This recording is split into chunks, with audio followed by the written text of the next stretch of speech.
Happy independence day everyone. Thank you చిచ్చా. Sorry thank you Chacha.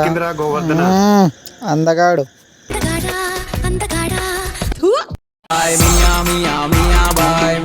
So అందరం అయితే meet అయ్యి చిన్నగా షికార్ ప్లాన్ చేసినాం August 15కి.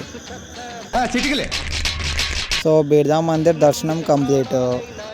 The city of cons are also complete. So ఆకలి అవుతుందని కొద్దిగా పావుబా తీసుకొని తినేసాం.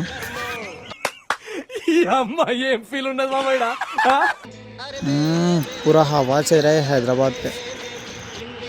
అక్కడ నుంచి సంజీవయ్య పార్క్ వచ్చేసాం. ఇక్కడ రోజ్ గార్డెన్ ఉంది. చాలా ఎక్స్పెక్టేషన్స్ పెట్టుకున్నాం కానీ అప్పటికే తిరిగి టైర్డ్ అయ్యాం కదా. సో లక్డీ కప్పులో ఉన్న షాగోస్ రెస్టారెంట్ వచ్చేసి సక్సెస్ఫుల్లీ రీచ్డ్ హోమ్. హైదరాబాద్లో బీచ్ ఎంజాయ్ చేస్తూ సో పార్ట్ టైంకి వెళ్ళేసాను ఇక.